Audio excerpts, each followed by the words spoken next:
Assalamualaikum warahmatullahi wabarakatuh. Hai teman-teman. Nah, saya akan menjelaskan mengenai kecerdasan emosional spiritual dalam belajar. Pertama-tama, saya akan menjelaskan apa sih itu kecerdasan spiritual. Nah, kecerdasan spiritual adalah sebuah kesadaran yang menghubungkan manusia dengan Allah Subhanahu wa taala dengan hati nurani. Kecerdasan spiritual anak-anak tercermin pada aktivitas kreatifnya. Contohnya, bagaimana kita memandang alam, air, tumbuh-tumbuhan, dan sebagainya.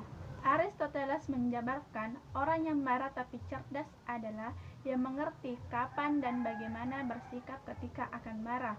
Kecerdasan emosional menyangkut yang pertama, bagaimana seseorang memiliki sifat positive thinking. Yang kedua, bagaimana seseorang bisa memanage pekerjaannya.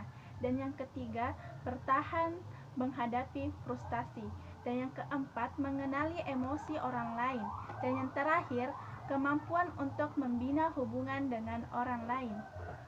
Yang kedua yaitu emosi. Setiap individu menurut dasarnya memiliki kebutuhan jasmania tertentu.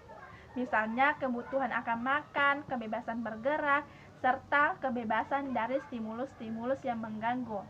Setiap stimulus yang akan menghalangi, memblokade, atau mengacaukan salah satu kebutuhan semacam ini dapat menyebabkan individu kehilangan cara hidupnya yang biasanya berlangsung dengan lancar dan menyebabkan dia mengalami emosi yang tidak enak seperti takut dan marah.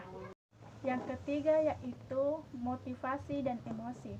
Motivasi berkaitan erat dengan emosi. Menurut Hilgard dan kawan-kawan, kebanyakan ahli beranggapan bahwa motivasi adalah pendorong perilaku yang determinannya berasal dari individu atau stimulus-stimulus internal. Kebanyakan perilaku motivasi mempunyai komponen emosional.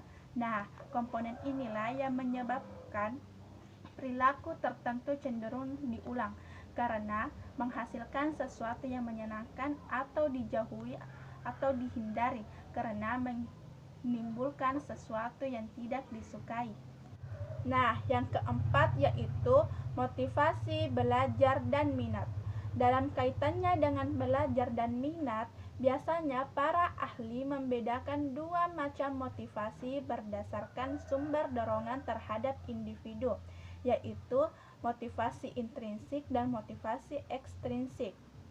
Motivasi intrinsik adalah motivasi yang bersumber dari dalam diri individu yang bersangkutan, sedangkan motivasi ekstrinsik adalah motivasi yang bersumber dari luar diri individu yang bersangkutan. Nah, berbagai ahli penelitian menunjukkan bahwa motivasi intrinsik lebih tahan lama dan kuat dibandingkan motivasi ekstrinsik untuk mendorong minat belajar. Namun demikian, motivasi ekstrinsik juga bisa sangat efektif karena minat tidak selalu intrinsik. Nah, yang kelima yaitu kecerdasan inteligensi.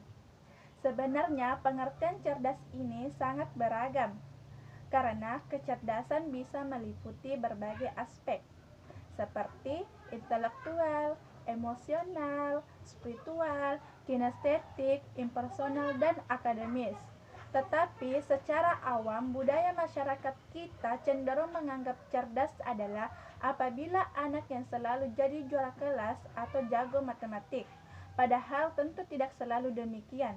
Belum tentu semua anak yang cerdas adalah anak yang jago matematik. Ada banyak anak yang tidak juara kelas, tapi sebenarnya ia tergolong cerdas. Ada banyak anak yang cerdas berbahasa tetapi tidak pandai matematik. Nah, hal ini menunjukkan bahwa pengertian cerdas di sini menggambarkan adanya potensi-potensi yang menonjol yang dimiliki anak dan bersifat unik antara anak yang satu dengan anak yang lainnya, sehingga anak memiliki kecerdasan yang berbeda-beda. Nah, yang terakhir adalah kecerdasan emosional spiritual. Kecerdasan emosional spiritual adalah anak yang merasakan kehadiran Tuhan, Menurut Robert Emmons, ada 5 karakteristik orang yang cerdas spiritual. Yang pertama yaitu kemampuan untuk mentransendisikan yang fisik dan material. Dan yang kedua adalah kemampuan untuk mengalami tingkat kesadaran yang memuncak. Dan yang ketiga, kemampuan untuk mensakralkan pengalaman sehari-hari. Dan yang keempat, kemampuan untuk menggunakan sumber-sumber spiritual untuk menyelesaikan masalah. Dan yang kelima yaitu kemampuan untuk berbuat baik. Nah, teman-teman, inilah penjelasan saya mengenai kecerdasan emosional spiritual dalam belajar. Semoga video ini memberikan manfaat bagi teman-teman ya. Lebih dan kurangnya mohon dimaafkan. Wassalamualaikum warahmatullahi wabarakatuh.